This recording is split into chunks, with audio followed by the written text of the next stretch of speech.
जो भी लोग हमें देख रहे हैं उनको बताना चाहूंगा कि आज हमारे साथ एक बहुत ही खास मेहमान जुड़े हैं इस वर्ल्ड म्यूजिक डे के उपलक्ष्य में। और कहते हैं ना कि जिंदगी में संगीत एक ऐसी विधा है जो इंसान को इंसान से जोड़े रखता है। सो आज हमारे साथ जुड़े हैं पंडित बृजभूषण गोस्वामी जी, जो कि शास्त्रीय संगीत के ध्रुपद गायक हैं, बहुत ही रिनाउंड पर्सनालिटी हैं। इनको पूरे भारत में सुना जाता है और एक क्लासिकल इंडस्ट्री में इनको बहुत अच्छे से लोग जानते हैं, बहुत नॉन पर्सनालिटी हैं। सर बहुत बहुत स्वागत है और मुझे बड़ी खुशी हो रही है आपसे मिलकर। नमस्कार सभी को मेरी तरफ से, और मैं आपका भी धन्यवाद दूंगा। आपने मुझको यहाँ सभी के समक्ष प्रस्तुत किया, श्रोताओं के समक्ष में। धन्यवाद। जी सर। कहते हैं कि जो भी लोग संगीत से जुड़े होते हैं उनका एक डायरेक्ट कनेक्शन होता है खुदा से, क्योंकि कहते हैं कि खुदा और इंसान के बीच एक जो कड़ी होती है वो म्यूजिक होती है जो जोड़े रखती है। तो मैं जानना चाहूंगा सबसे पहला प्रश्न जो आपसे है कि आपकी जिंदगी में संगीत का कितना बड़ा योगदान है? बहुत ही अच्छा आपका जो सोच है, इसमें सच में शास्त्रीय संगीत हो चाहे सुगम संगीत हो या लोक संगीत हो, संगीत सब एक समान होता है। और संगीत में गायन वादन विधा 3 विधाएं होती हैं। तो जो भी कलाकार अपने गायन से अपनी प्रस्तुति देता है तो वो कुछ देर के लिए तो अपने आप को भूल ही जाता है। जब सच्चा स्वर लगता है तो वो सीधा ईश्वर से ही कनेक्ट हो जाता है उस टाइम पर। तो शास्त्रीय संगीत का तो इसमें मैं सोचता हूँ कि सीधा ईश्वर से मिलान यदि कराता है तो वह शास्त्रीय संगीत। सर मैं जानना चाहूंगा कि लगभग कितने वर्ष हो गए आपको संगीत की इस दुनिया में? दरअसल में मैं वैसे तो 5 साल से ही संगीत से जुड़ गया था। तो 5 साल में मैंने छोटा छोटा संगीत गाना शुरू किया और सुना मैंने अपने बाबा को, पंडित अमोलचंद गोस्वामी जी को। तो वहीं से ही मेरी संगीत के प्रति रुचि हुई और मैं 5 साल से संगीत से जुड़ गया उस समय से। तो 5 साल से लेके अभी तक की जो मेरी, अभी मैं 60 ईयर ओल्ड हूँ मैं, तो तब से मेरी ये संगीत की यात्रा चलती आ रही है। क्या बात है। कहते हैं कि अगर परिवार में संगीत मिल जाए तो जिंदगी का सबसे बड़ा तोहफा हो जाता है किसी इंसान के लिए। तो आपके लिए तो एक खुदा ने बना के भेजा था। कहते हैं कुछ लोगों को पहले से सब कुछ डिसाइड कर देता है भगवान कि आपको ये करना है, तो आपके लिए तो द्वार खुले थे क्योंकि आपकी फैमिली में संगीत था।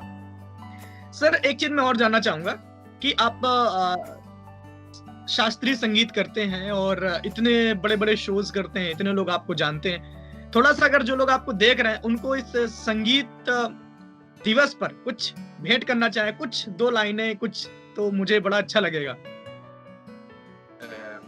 बिल्कुल बिल्कुल, मैं छोटा सा एक पद मैं प्रस्तुत कर रहा हूँ, क्योंकि जो शुरुआत जो शास्त्रीय संगीत में हमारी हुई थी तो वही मैं पद ले रहा हूँ। तो राग यमन, जिसको कल्याण थाट से माना गया है, तो राग यमन में चौताल में नबद्ध ये रचना है। तेरे नार ना रे रे ना रे रे रे रे ना, चलो है तो जाओ बना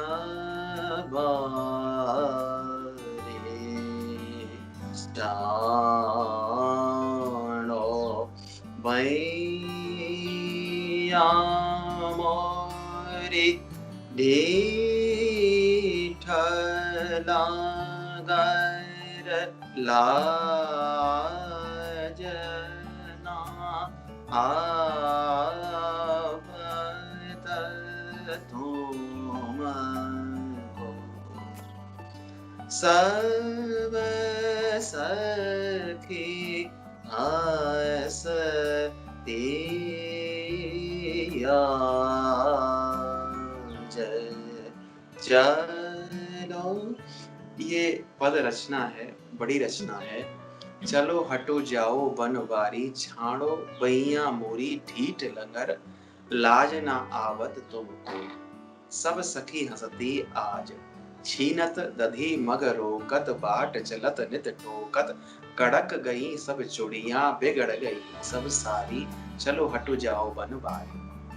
क्या ये रस वर्ल्ड म्यूजिक डे है, इस दिवस पर आपके विचार क्या है रेडियो महारानी के माध्यम से उन सभी लोगों को जो संगीत प्रेमी हैं?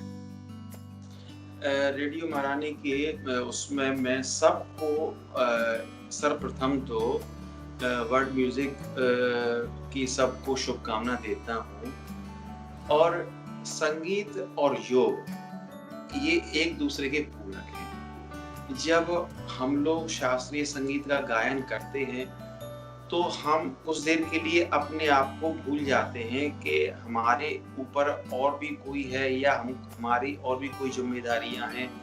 तो उस टाइम हम केवल योग आसन में बैठ कर के हम संगीत को ही गाते हैं। तो उस टाइम पर हम अपने आप को ईश्वर से देखते हैं कि ईश्वर हमारे सामने हैं। तो हम कुछ देर के लिए भूल करके और शास्त्रीय संगीत की ही आराधना हम लोग करते हैं। तो ऐसे वर्ल्ड म्यूजिक के लिए तो मैं तो सबको शुभकामना देता हूँ और यह भी संदेशा देता हूँ कि हो सके तो उस दिन ज्यादा समय न लेकर के थोड़ी देर ही आप बैठें।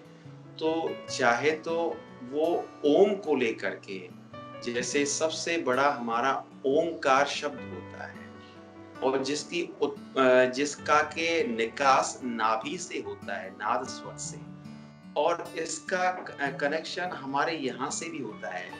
यहाँ हमारा पूरा जित ब्रह्मांड हम इसको बोलते हैं। तो ब्रह्मांड मतलब सारा ब्रह्मांड हमारा यहाँ है, सर में है हमारा। तो ओम का जब उच्चारण होता है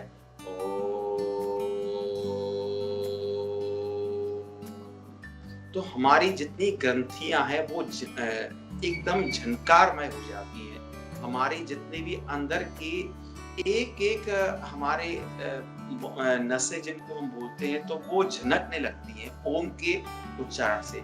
तो आप थोड़ी देर यदि इसको करें प्रातःकाल तो बहुत ही अच्छा समय है।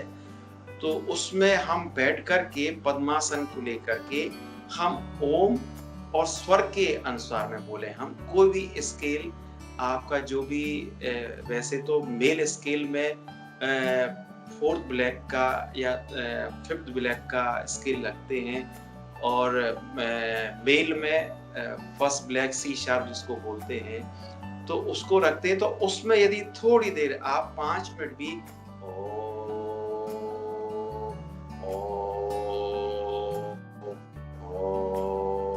तो कोई भी उसको स्केल को चेंज करके अपना आप समय निश्चित कर लें 1 मिनट 2 मिनट 3 मिनट का। तो उसको स्केल को यदि चेंज करके आप ओम बोले और यदि कंटिन्यू 5 मिनट यदि आप ओम बोलेंगे तो मैं सोचता हूँ कि आपको इतना सुकून मिलेगा। तो वही हमारी सार्थकता है जो हम जिस चीज के लिए आज आपके रेडियो महारानी उस पे आए हैं सब लोगों को संदेशा देने के लिए। तो यदि जुड़ जाएंगे आप तो वही संगीत योग